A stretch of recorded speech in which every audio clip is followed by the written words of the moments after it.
السلام علیکم ورحمۃ اللہ وبرکاتہ۔ ساتھوں امام الغیرت حضرت علامہ مولانا مفتی فضل احمد چشتی صاحب آپ نے مسئلہ یزید کے حوالے سے جو ماشاء اللہ تبارک تعالیٰ انتھک محنت کے بعد جو آپ نے تحقیق فرمائی ہے، اس تحقیق نے اس وقت پوری امت مسلمہ کو اس چیز کے حوالے سے بڑی واضح اور خوبصورت دلائل کے ساتھ چیز سمجھا دی ہے کہ اصل میں مسئلہ یزید تھا کیا۔ مگر اس سے پہلے سارے قصے کہانیاں اور اپنے دکانداریاں چمکانے کے لیے جھوٹ کا، دجل کا اور بہتان کا اور پتہ نہیں کن کن چیزوں کا سہارا لیا جا رہا تھا۔ مگر جیسے ہی امام الغیرت نے تحقیق ماشاء اللہ تبارک اس حوالے سے فرمائی تو ہر طرف نور علی نور ہو گیا۔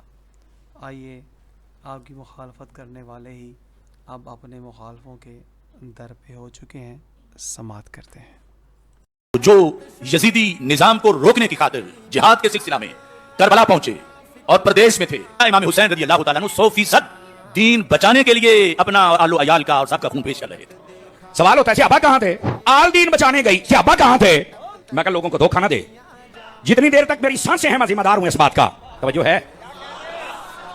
کوئی مائی کا لال ثابت کر دے امام حسین جنگ کے لیے گئے ہوں یا جنگ کے لیے کسی کو بلایا ہو، کوئی مائی کا لال ثابت کر دے۔ امام پاک نہ جنگ کے لیے گئے نہ جنگ کے لیے بلایا۔ یہ مسئلہ کیا تھا؟ کوفیوں نے خط لکھا کہ یہاں یزید نے امام جو مقرر کیا ہے نا، ہم اس کو نہیں مانتے، آپ آ جائیں، آپ ہمارے امام بن جائیں، آپ ہمیں شرع شریف سمجھائیں۔ بس ہم مسئلہ تھا امام بننے کا، مسئلہ کیا تھا؟ امام بننے کا، کہ آپ ہمارے امام بن جائیں، بس کوئی اقتدار نہیں، کوئی جنگ نہیں، کوئی اعلان نہیں۔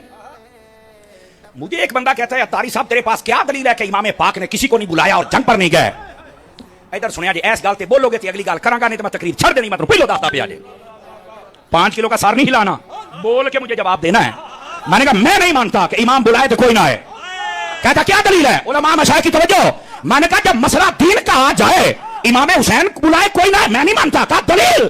میں نے کہا جب مسئلہ دین کا ہے تو ویل چیئر پر بیٹھنے والا حسین کا خادم، اور اگر یہ بلائے تو پورا ملک آ جاتا ہے، حسین بلائے تو کیسے نہیں آئیں گے؟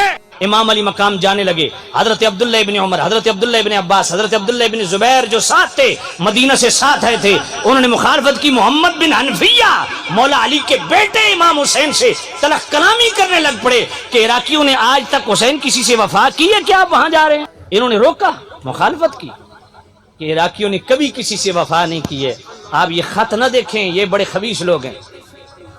امام حسین نے کیا کیا؟ کہا اچھا میں اس طرح کرتا ہوں، مسلم بن عقیل کو بھیجتا ہوں تو وہ حالات کی جانچ پڑتال کر کے مجھے واپسی جواب دیں گے، اور اگر حالات سازگار ہوئے، خطوط کے موافق ہوئے تو میں چلا جاؤں گا، وگرنہ میں نہیں جاتا۔ اب میں ایک بات پوچھنا چاہتا ہوں کہ یہ ایک تاریخی حقیقت اور سوال ہے، اور آپ بڑے مفتی ہیں، جلد تو تبصرہ کرنے لگو تو بڑے بڑے مولوی بس کر رہے ہیں، تو اپنے تبصرے ہونے ہیں نا۔ ہوں ذرا توجہ کرنا، میں ایک سوال چھوڑنا چاہ رہا ہوں، یہ سوال تمہارے لیے خاص ہے۔